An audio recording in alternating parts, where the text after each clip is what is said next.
दोस्तों नमस्कार, कैसे हो आप सब। आशा करता हूँ अच्छे होंगे। दोस्तों आज है दिन मंडे का और आज डेट है 9 जनवरी 2023 और अभी टाइम हो रहा है 6:55 हो चुके हैं शाम के। और मैं अभी आ चुका हूँ द्वारका सेक्टर 5 और लास्ट ड्रॉप मैंने किया था दोस्तों आपका मुनीरका साइड। और मुनीरका से मैं आ रहा हूँ खाली क्योंकि मतलब राइड आ नहीं रही थी तो काफ़ी उल्टी उल्टी आ रही थी। तो बस यहाँ से पालम का फ्लाईओवर उतरते ही फिर मैं ये द्वारका सेक्टर 5 पे नाले वाले पंप पे हूँ। तो अभी सीएनजी मैंने डलवाई थी, जस्ट सीएनजी डलवा के मैं अभी निकल रहा हूँ यहाँ से और घर की तरफ जा रहा हूँ। और अभी टाइम हो रहा है 7 बज चुके हैं, मतलब 6:55 हो गए हैं। और दोस्तों आज सुबह का हाल तो बहुत ही ख़राब था। जैसे कि आप जानते हो सुबह मॉर्निंग में आज बहुत ज़्यादा ओस थी और मतलब विजिबिलिटी इतनी थी कि सिर्फ 20 मीटर तक का आपको दिख रहा था। तो मेरे पास सुबह में निकला था 8:30 बजे करीब और 8:45 तक मेरे पास बुकिंग आ गई थी, क्योंकि 8:30 निकलता हूँ तो गाड़ी वाड़ी साफ़ करनी पड़ती है। गाड़ी मतलब इतनी ज़्यादा धुंध थी कि गाड़ी के अंदर की सीटों पे भी ओस पड़ी हुई थी। आप समझे, शीशे चारों तरफ से बंद है, उसके बाद भी ओस सीट पे पड़ी थी। तो मैंने पहले राइडर जो मतलब राइड तो मेरे पास आ रही थी, सर्च लगा हुआ था। तो सर्च में बुकिंग आ रही थी आपकी सफदरजंग हॉस्पिटल साइड की आ रही थी 1.8 के सर्च में, 1.4 के सर्च में। मैंने उठाई नहीं, मैंने कहा क्योंकि उधर से लूंगा तो पालम वाले जाम में पूरा फंसूंगा, कोई फ़ायदा नहीं है उस ट्रिप में। और कई बार सर्च बस ये नाम का दिखाता है और उसमें मिलता कुछ है नहीं। तो मैं गुड़गांव की ट्रिप देख रहा था, 2 ट्रिप है मैंने स्किप करी। 2 ट्रिप के बाद मेरे पास तीसरी ट्रिप सीधा सेक्टर 47 गुरुग्राम की आ गई थी। तो इस बार मैं सोचा था बिजवासन साइड से लेकर जाएगा, पर रास्ता एक अनोखा ही रास्ता इसने दिखाया। पीछे द्वारका एक्सप्रेस वे वाली साइड से टूवर्ड्स आपका जो शीतला माता मंदिर वाला वो है उधर से लेके पीछे पीछे से सीधा राजीव चौक निकाल दिया इसने। तो वहाँ सोना रोड के पास में ही जो सुभाष चौक या राजीव चौक मेरे को पता नहीं है, तो वहीं पे ही ड्रॉप था। ड्रॉप करने वहीं से मेरे पास एडवांस में बुकिंग आ रही थी सर्च में। तो मतलब बुकिंग ऐसी आ रही 2 किलोमीटर से पिकअप है और 19 मिनट का ड्रॉप है। तो मैंने कहा यार पक्का ये 5-5 किलोमीटर की ट्रिप होगी। तो एक ट्रिप मैंने छोड़ दी, दूसरी एक और आ गई मेरे पास। तो वो आई थी 1.4 के सर्च में। तो मैंने कहा चलो 19 मिनट में कोई नहीं, क्या पता अच्छा बिल बन जाए। और वाकई में बिल अच्छा खासा बन गया था। मतलब 6 किलोमीटर की राइड थी, 6 किलोमीटर की ट्रिप में दोस्तों बिल 208 रुपये मिल गए मेरे को। 6 किलोमीटर में 19 मिनट में मैंने ड्रॉप कर दिया और 6 किलोमीटर में 208 रुपये इसने ऊबर ने बना दिए थे। उसके बाद फिर मेरे पास वहीं पे जहाँ पर मैंने ड्रॉप किया वहीं से पिकअप आ गया और वहीं पे मैडम खड़ी थी। उनको ये लगा लो 600 मीटर 500-600 मीटर का ड्रॉप, 500-600 मीटर में 138 रुपये मिल गए मेरे को। मतलब 138 का बिल बनाया, 138 में जो ऊपर की तरफ से मिले तो 95-96 रुपीज़ ऐसी कुछ मिले थे। तो हो जाता है कभी कभी, मतलब जहाँ पर आप खड़े होते हो वहाँ से भी मतलब अच्छा खासा ये हो जाता है 500 मीटर का भी। अभी एक भाई मतलब एक बार तो ऐसा हुआ कि ये लगा लो सिर्फ 200 मीटर का ड्रॉप हुआ था। तो इतने छोटे छोटे भी ड्रॉप आते हैं। तो छोटी ट्रिप में आप ये मत सोचो कि छोटी ट्रिप में आपका नुकसान है, उसमें आपका फ़ायदा ही हो जाता है। छोटी ट्रिप में देखो आपको पता है 1 किलोमीटर से 8-10 किलोमीटर तक में ये 100 रुपये देता ही, आपको 100 रुपये देगा, 110 देगा। और इसमें 1 किलोमीटर भी हुआ, 2 किलोमीटर भी हुआ और अगर 2 किलोमीटर से पिकअप भी है तो आपकी गाड़ी टोटल चलेगी 5 किलोमीटर। तो 5 किलोमीटर में अगर आपको 96 रुपीज़ या 100 रुपीज़ मिल रहे हैं तो कोई दिक्कत वाली बात नहीं है। तो मैंने इसी चक्कर में उठा ली थी। और अभी यहाँ पर राजापुरी में हूँ तो भयंकर सा जाम सा लग गया है यहाँ पर।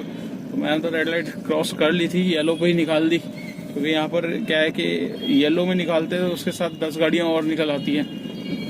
तो क्या है कि बत्ती बहुत लंबी कर देते हैं ये ना, मैनुअली चलाते हैं यहाँ पर। तो दोस्तों वहाँ पर मैं गुड़गांव में 2-3 ट्रिपें करी मैंने, 3 ट्रिपें करी थी। 3 ट्रिप के बाद मेरे पास सीधा फिर मैंने डाली लोकेशन गाजियाबाद। तो गाजियाबाद की तो आई नहीं मेरे पास, उस टाइम मेरे पास आ गई थी रोहिणी साइड की। तो 74 मिनट्स बताया था, मैंने कहा चलो कोई नहीं यार 11 बज चुके हैं और यहाँ से निकलना सही रहेगा, क्योंकि फिर गुड़गांव में आपको पता काम नहीं होता, फिर शांत तो माहौल हो गया था। तो फिर मैं रोहिणी की बुकिंग ली, रोहिणी कोर्ट के पास में ही ड्रॉप किया। ड्रॉप करते ही मेरे पास तो सीधा गाजियाबाद की ट्रिप आ गई लोनी रोड की। तो मैंने कहा यार आज ऊबर कैसे मेहरबान हो गया भाई, आज तो मतलब कुछ वही था कि मेहरबानी कर दी ऊबर ने। तो मैंने कहा चलो भाई अब धीरे धीरे रेस्ट्रिक्शन अगर ये हटा रहा है मेरी उससे तो हटा ले। पर ये है कि दोस्तों दे रहा है गाजियाबाद, और कभी 10 दिन में दे देता, कभी 15 दिन में। तो अभी ये लगा पूरे पिछले महीने दी थी गलगोटिया की, उसके बाद एक और दी थी पिछले हफ्ते, फिर उसके बाद अब दी है। तो मतलब एक महीने में 1 या 2 बुकिंग्स दे ही देता है। तो अगर कंटिन्यू कर दे तो थोड़ा सा हेल्प मिल जाती है। हेल्प ऐसी हो जाती है कि गाजियाबाद मैंने जब लोनी रोड छोड़ने के बाद फिर मैं सोचा था लंच करूंगा, पर लंच करने से पहले ही मेरे पास नोएडा सेक्टर 1 की ट्रिप आ गई। तो सेक्टर 1 की ट्रिप लेने में मेरे को बेनिफिट ये हो गया कि वहां से क्या है कि सीमापुरी से बाहर निकला, 100 रुपये का MCD टोल ऐड हो गया, फिर दोबारा यूपी के अंदर एंटर हुआ तो 120 रुपये का यूपी का टैक्स ऐड हो गया, टोल। तो 220 रुपये मेरे को टोल मिले, 208 रुपये का फेयर बना मतलब फेयर से ज़्यादा टोल मिल गया इसमें। तो ये लगा लो, वहाँ से नोएडा छोड़ा मैंने, नोएडा पे फिर सेक्टर 15 पे मैंने ड्रॉप मतलब वहीं पे करके फिर मैं लाइव आया था। लाइव मैंने बात करी थी आप लोगों से। तो दोस्तों मेरे पास लिमिटेड टाइम होता है और मैं सभी भाइयों की कॉल्स वगैरह नहीं ले पाता, क्योंकि मुझे भी आपको पता है अर्निंग करनी होती है। अगर मैं आपसे ही बात करता रहूँगा तो फिर उसमें दिक्कत ये है। तो कोशिश करता हूँ जितनी जल्दी भाइयों से बात करके उनकी प्रॉब्लम को सॉर्ट आउट कर सकूँ। और अगर नहीं होता तो दोस्तों आप मुझे कमेंट्स कर दिया करें, ठीक है। कमेंट्स करोगे तो उससे भी मैं आपका रिप्लाई जब भी घर में जाके फ्री होऊंगा तो मैं आपका रिप्लाई ज़रूर करूँगा आपके कमेंट्स का। तो ऐसा मत सोचो कि आपके कमेंट्स का रिप्लाई नहीं करता सभी का हूँ भाई, बस यही है।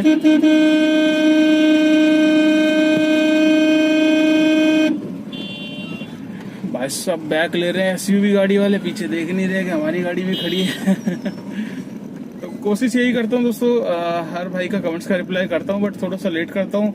और लंच टाइम में थोड़ा सा देखिए, वैसे तो मैं 10-15 मिनट का लंच करता हूँ, पर आपके लिए स्पेशल आ जाता हूँ, 40-45 मिनट मैं निकाल देता हूँ। तो उसमें हालांकि नुकसान मेरा ही होता है, मेरे को ट्रिप आ जाती है, बट कोई नहीं, मैं थोड़ा बहुत देखो किसी भाई की अगर हेल्प हो जाए। और आज मैंने 1-2 भाइयों से बात करी थी, एक भाई से आपने लाइव स्ट्रीमिंग में देखा भी होगा, और वो भाई गुड़गांव में रहता है, होंडा चौक में। अभी नवंबर में ही उसकी मतलब गाड़ी आई है, और मेरी वीडियो देख के उसने गाड़ी निकाली। तो मैं मतलब वो काफ़ी या तो पहले से ही इंटरेस्टेड था इस लाइन में आने के लिए। तो वही है दोस्तों, अगर आप पहले से ही मन बना चुके हो कोई काम करने के लिए, और देखो वो अब ड्राइवर भी अच्छा खुद कर रहा है, मेहनत खुद ही चला रहा है, तभी जाके निकाल रहा है। तो ऐसा कुछ नहीं है कि मतलब इसमें काम नहीं है, काम है, बट आप खुद चलाओगे खुद करोगे तभी काम है। अदरवाइज आप सोचो कि किसी ड्राइवर के भरोसे या साइड वाइज बिजनेस कर लें, ऐसे उसमें आप सक्सेस नहीं हो पाओगे। तो जब तक आप खुद अपना डिसीजन नहीं लेते, मतलब खुद ही आप सोचो चलाने के लिए, तब तक आपका कोई इसमें अर्निंग नहीं हो पाई। तो हर दिन एक से जैसा नहीं होता है, किसी दिन काम बिल्कुल भी नहीं होता, किसी दिन काम होता है। तो कंपटीशन तो बढ़ता ही जाएगा, कोई वो है, दो राय नहीं है। बट ये है कि मैं अपने जो भी भाई मेरे से पूछता है तो मैं उनको यही बताता हूँ कि भाई पहले ट्राई कर लो, ठीक है, 4 जगह पूछ लो, उसके बाद ही इस लाइन में आने का सोचना। और अगर आप डिसाइड कर चुके हैं तो आपको कोई मना नहीं है, किसी चीज़ में कोई पाबंदी है नहीं, आप खुद अपना डिसीजन लेके अपना गाड़ी डाल के आप कमा सकते हो। तो ऐसे 1-2 भाई हैं जो मेरी वीडियो देख के उन्होंने गाड़ियाँ निकाली और अच्छा खासा कमा भी रहे हैं अभी। तो मैं सबको वो नहीं करता, बस ये कि दोस्तों क्या है कि पहले जैसा वो नहीं है कि पहले इंसेंटिव्स वगैरह काफ़ी अच्छे हुआ करते थे, तो वो चीज़ें अभी नहीं है, जिसकी वजह से क्या है कि नए बंदे को थोड़ा सा स्ट्रगल करना पड़ेगा। तो अगर आप स्ट्रगल झेलने के लिए हो रेडी तो आप इस लाइन में आ सकते हो, नहीं तो अदरवाइज आप जिस लाइन में हो, जो आपकी लाइन सूट कर रही है, आप वो काम करिए। तो दोस्तों अभी आज हम एक भाई का कमेंट्स ले लेते हैं। तो उसने यहाँ पर मैं दिखा देता हूँ, उस भाई ने मेरे से पूछा है कि भैया DL 180 की परमिट कितने साल की होती है। तो दोस्तों इस बारे में मैं ऑलरेडी कई बार बता चुका हूँ वीडियो में भी कि DL 180 जो गाड़ी होती है दोस्तों NCR परमिट होती है, और उसकी जो परमिट मिलती है हमें 8 साल की मिलती है, और जो ऑल इंडिया परमिट गाड़ी होती है उसकी 10 साल की परमिट हमें दी जाती है। तो दोनों में डिफरेंसेस यही होता है कि ऑल इंडिया परमिट का टैक्स ज़्यादा महंगा होता है और DL 180 का सस्ता होता है। सस्ता इसीलिए होता है क्योंकि जो NCR एरिया है हमारा, दिल्ली से सटे बॉर्डर से 50 किलोमीटर तक की रेंज में हम NCR में घूम सकते हैं अपनी गाड़ी लेके, बट हमें उसका काउंटर साइन कराना ज़रूरी होता है। काउंटर साइन क्या होता है कि यूपी और हरियाणा का काउंटर साइन होता है, जो कि आपको टैक्स भरना पड़ता है। और काफ़ी ज़्यादा महंगे नहीं होते। हरियाणा का 1250 रुपये का होता है और यूपी साइड का आपका हरियाणा का 1 साल का होता है 1250 का, और यूपी का आपका होता है 5 साल का एज पर परमिट। जितनी परमिट मिली हुई है उतने साल का आपको उसमें टैक्स मिलेगा, तो आप एनसीआर तक घूम सकते हो। ठीक है। और ऑल इंडिया परमिट गाड़ी में ये है बेनिफिट है कि आप जब टैक्स भरोगे पर डे का, तो जिस दिन का सपोज यूपी का 120 रुपये का आपने भरा, तो 120 का पूरे यूपी का वैलिड होगा। तो इसमें ये डिफरेंसेस होते हैं। और ऑल इंडिया परमिट में आपको बार बार कहीं परमिशन लेने की ज़रूरत नहीं है, जहाँ आपको जाना है बिंदास होकर आप जा सकते हैं। और बस यही चीज़ है, यही डिफरेंसेस है दोस्तों। और यही परमिट है 8 साल की और 10 साल की, दोनों में यही डिफरेंसेस हैं। तो दोस्तों आज का मैं काम आपको बता देता हूँ। आज का काम कितना हुआ है। सुबह मैं निकला था करीब 8:30 बजे, 8:45 से स्टार्ट हुई थी बुकिंग, और अभी टाइम जो हो रहा है 7:10 हो चुके हैं। और मैं अभी आ चुका हूँ घर के पास में ही। अभी एक शॉप से कुछ बेटी के लिए लेना है सामान, तो मैं इस ब्लॉग को यहीं पे एंड करता हूँ। और काम आपको बता देता हूँ कितने का काम हुआ है मेरा टोटल। दोस्तों आज का काम मैं आपको बता देता हूँ। टोटल यहाँ पर आप देख सकते हैं 1765 रुपये का मेरा आज का काम है। और इसमें जो 1765 है, इसको आप राउंड फिगर कर लो क्योंकि थोड़ा बहुत एक्स्ट्रा भी आ जाता है। 1800 रुपये का काम है। 1800 रुपये में मेरे को जो टोल मिला है दोस्तों, वो मिला है 500 रुपये का। तो 540 रुपये का कम से कम टोल मिला है मेरे को। तो 40 रुपये हम जैसे 1765 है, 40 इधर कर लेते हैं, 1800 हो गए, 500 तो 18 5 हो गए 2300 रुपये का आज का टोटल काम है। और निकला था 8:30 बजे और अभी टाइम हो रहा है 7 बज रहे हैं। 1 घंटा मैंने लाइव स्ट्रीमिंग में दिया था, तो 10 घंटे में ये काम है दोस्तों। 10 से 12 घंटे में यही काम होता है। 2000 से 2200 तक का, 2700 भी हो जाता है टोल्स वगैरह लगा के, ये काम इतना हो जाता है। और डिपेंड करता है आप किस टाइम निकल रहे हो। तो मेरा आज का काम टोल हटा लेते हैं 500 रुपये का। 1800 का काम है। 1800 रुपये में जो मेरी सीएनजी थी अभी पूरी की पूरी रेड पे आ गई थी। तो मेरी जो सीएनजी लगी है, अभी मैंने डलवाई थी करीब 650 रुपये की मैंने डलवाई है सीएनजी, और कल भी इतने की डलवाई थी। तो तकरीबन मेरी जो सीएनजी लगी है वो 600 रुपये तक की आज की कंज्यूम हो गई है पूरी की पूरी। तो 600 रुपये की सीएनजी में हम हटा लेते हैं 1800 में से, तो बचे 1200 रुपये। 1200 रुपये में से 200 रुपये में अपना गाड़ी का मेंटेनेंस और गाड़ी के टायर घिसते हैं, इंश्योरेंस, फिटनेस, परमिट, सारी चीजें इसी में इंक्लूड है 200 रुपये में। तो 200 रुपये को भी निकाल देते हैं। तो नेट अर्निंग आ रही है 1000 रुपये की। तो 1000 रुपये की अर्निंग है। और अगर टोल को आप इंक्लूड करोगे, टोल को मैं अर्निंग में लेता नहीं हूँ क्योंकि टोल तो हमें देना ही पड़ता है, पास भी मैं लगाता हूँ, तो फायदा वो अर्निंग से हटा देता हूँ मैं टोल। तो 1000 रुपये की आज की अर्निंग है। नेट इसमें मेरे को किसी को नहीं देना है, बस जो करना है अपना गाड़ी की मेंटेनेंस, सारी चीजें इसी में करनी है। और गाड़ी में जो भी एक्स्ट्रा खर्चा होता है वो इसी में से जाता है। और ये समझ लो यही है मेरी नेट प्रॉफिट है। और अगर आपकी नई गाड़ी है तो नई गाड़ी में आपको इसमें से ईएमआई भी निकालनी पड़ेगी। तो ईएमआई हटा के जो दोस्तों 12-13 घंटे में आप काम कर सकते हो, 800 से 1000 रुपये का आप नेट घर पे अपना लेके जा सकते हो। तो इसमें कोई राय नहीं है, जितना ज़्यादा लॉगिन रहोगे उतनी ज़्यादा अर्निंग कर सकते हो। बट हर दिन एक जैसा नहीं होता, अर्निंग हर दिन की अलग अलग होती है। ये आपके ऊपर डिपेंड है आप कितने घंटे चलाते हो। जितना घंटे चलाओगे उतनी ज़्यादा अर्निंग कर सकते हो। ठीक है दोस्तों, तो इस ब्लॉग को कर देते हैं यहीं पे एंड। आपको वीडियो कैसी लगी लाइक ज़रूर करना। अगर आप चैनल पे फर्स्ट टाइम हो तो चैनल को सब्सक्राइब कर लेना, दोस्तों के साथ शेयर करना मत भूलिएगा। अगर आप मेरी वीडियो फेसबुक पेज पे देख रहे हो तो उसको भी फॉलो कर लेना और शेयर भी जरूर करना दोस्तों।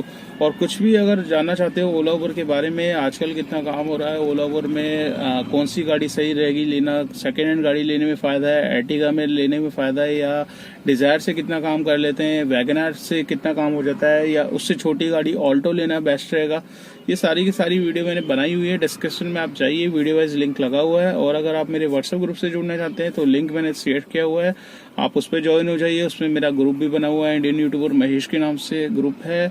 तो उसमें काफ़ी सारे ड्राइवर भाई हैं। और अगर आपकी कोई भी समस्या है, सपोज आप मेरे से पूछना चाहते हैं, तो आप उस ग्रुप में भी डाल दीजिए अपना मैसेज, तो कोई ना कोई भाई हेल्प के लिए आ जाएगा और आपकी मदद कर देगा क्या है क्या नहीं है। ठीक है दोस्तों, तो ब्लॉग को कर लेते हैं यहीं पे एंड, और मिलते हैं कल नेक्स्ट डे नेक्स्ट रनिंग पे। और उन भाइयों के लिए मेरा मैसेज है जो नाइट में ड्राइव करते हैं, बी केयरफुल होकर ड्राइव करना दोस्त। विजिबिलिटी बहुत कम है, अभी शाम के 7 बज चुके हैं। मैं भी इसीलिए घर जल्दी आ गया हूँ क्योंकि विजिबिलिटी धीरे धीरे फॉग है ना बढ़ता ही जा रहा है, तो हाईवे पे दिक्कत होने वाली है। तो जो भाई नाइट में चलाते हैं अपना ध्यान रखें, क्योंकि आपके पीछे आपकी फैमिली है, ज़्यादा स्पीड में ना चलाएं, क्योंकि स्पीड में चलाओगे फिर कहते हैं ना हल्की सी चूक बहुत बड़ा नुकसान कर देती है। ठीक है दोस्तों, तो ब्लॉग को एंड कर देते हैं और मिलते हैं कल नेक्स्ट डे नेक्स्ट रनिंग पे। Till then bye bye.